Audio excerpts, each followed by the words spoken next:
Profion Smotyn Gwaed. Llyfryn hawdd ei ddarllen am brofion sgrinio eich babi newydd. Yn y llyfryn yma, eich dewis am y profion yma: clefyd y crymangelloedd, ffibrosis cystig, hypothyroidedd etifeddol, clefydon metabolig a etifeddwyd, a canlyniadau'r prawf. Eich dewis. Mae gwybodaeth yn y llyfryn yma am y profion gall eich babi eu cael. Mae'r profion yn gallu dod o hyd i broblem ddifrifol sydd efallai'n effeithio ar iechyd eich babi. Gallen nhw dangos bod eich babi o bosib angen mwy o ofal. Mae'r profion yn gallu dod o hyd i broblemau cyn i chi sylwi arnyn nhw. Efallai fydden nhw ddim yn dod o hyd i bob broblem.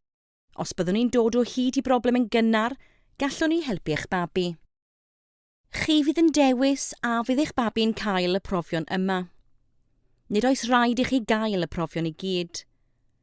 Gallwch chi ddewis pa brofion rydych chi eisiau eich babi eu cael.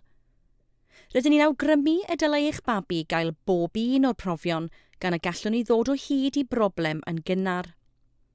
Os byddwn ni'n dod o hyd i broblem yn gynnar, gallwn ni helpu i gadw eich babi yn iach. Os byddwch chi'n gwrthod y prawf, yna gallwch chi newid eich meddwl yn nes ymlaen a dewis bod eich babi'n cael y profion. Gall eich babi gael bron y cyfan o'r profion cyn ei benblwydd yn 1 oed. Ond rhaid i'r prawf am ffibrosis cystig gael ei wneud cyn bod eich babi'n 8 wythnos oed. Mae croeso i chi siarad gyda'ch bydwraig neu feddyg os ydych chi'n poeni. Gallen nhw eich helpu i benderfynu ydych chi eisiau eich babi gael y profion yma. Am y profion yma. Fyddwn ni ddim yn dangos canlyniadau'r profion i neb heblaw am staff iechyd sydd angen ei gweld nhw. Mae'n bwysig eich bod chi'n dweud wrth eich bydwraig neu ymwelydd iechyd am unrhyw broblemau iechyd sydd gennych chi neu dad eich babi. Efallai fydd gan eich babi'r un problemau. Mae'r profion Smotyn Gwaed yn chwilio am fathau prin a difrifol o salwch. Mae dod o hyd i'r mathau yma o salwch yn gynnar yn golygu gallwn ni helpu babanod i aros yn iach. Pan mae'ch babi'n 5 diwrnod oed, bydd staff iechyd yn pigo sawdl eich babi. Bydd y staff yn casglu rai diferion o waed ar gerdyn. Cyn y prawf, gwnewch yn siŵr fod eich babi'n gynnes ac yn gyfforddus. Magwch eich babi a'i fwydo. Efallai bydd eich babi'n teimlo ychydig o boen pan fydd y staff yn pigo'i sawdl. Weithiau rydyn ni angen gwneud ail brawf Smotyn Gwaed yn nes ymlaen. Nid yw hyn yn golygu bod rhywbeth yn bod ar eich babi. Clefyd y crymangelloedd. Mae clefyd y crymangelloedd yn clefyd prin iawn yng Nghymru. Mae'n clefyd difrifol iawn sy'n effeithio ar y gwaed. Gallwch chi gael y clefyd gan eich rieni. Os byddwch chi'n cael y clefyd, bydd ei gennych chi am weddill eich oes. Mae clefyd y crymangelloedd yn gallu rhoi anemia i chi. Mae'n golygu does dim digon o ocsigen yn mynd i mewn i'ch gwaed. Byddwch chi'n welw yn flinedig iawn ac yn wan.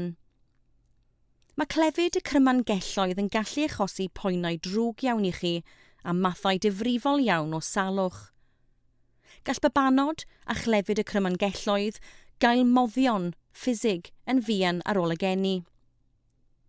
Bydd y gwahanol fathau o ffisig yn helpu i'w cadw nhw'n iach. Fibrosis cystig. Enw Saesneg fibrosis cystig yw cystic fibrosis neu CF. Mae fibrosis cystig yn gyflwr prin iawn yng Nghymru. Mae fibrosis cystig yn effeithio ar ysgyfaint a stymog y babi. Mae fibrosis cystig yn golygu bod hylif glidiog yn llenwi'r ysgyfaint a'r stymog. Mae babanod sydd â fibrosis cystig yn gallu cael bwyd a moddion arbennig a physiotherapy. Math o driniaeth yw physiotherapy sy'n helpu i glirio hylif glidiog o'r ysgyfaint. Mae'r moddion a'r physiotherapy'n helpu babanod i fod yn iach ac i fyw'n hirach.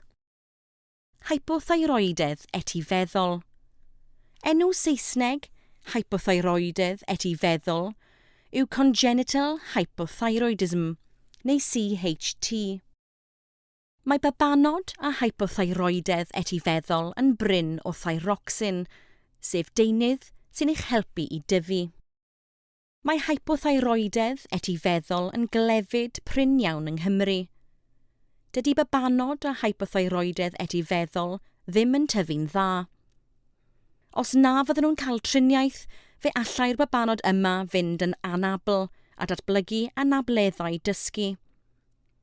Mae'n bosib roi moddion i fabanod a hypothyroidedd etifeddol. Mae'r moddion yma'n ei helpu i aros yn iach. Clefydon metabolig a etifeddwyd.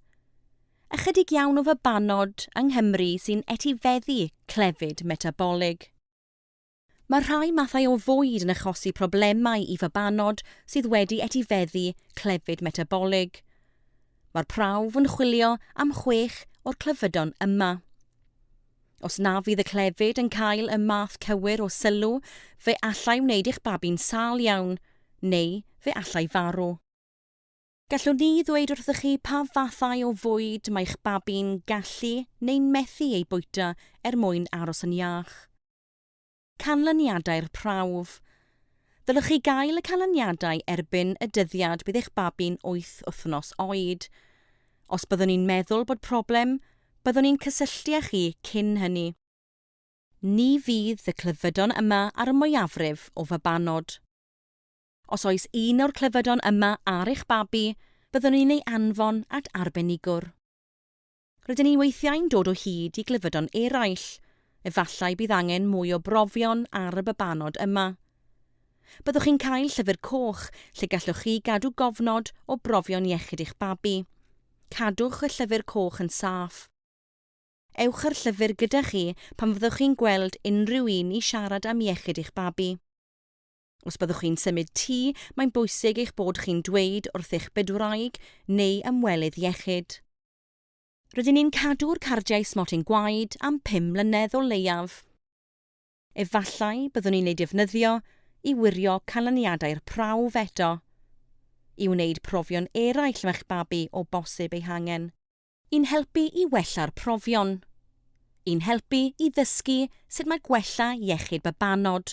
Gwaith ymchwil yw'r enw ar hwn. Mae gwaith ymchwil yn helpu i wella'r profion.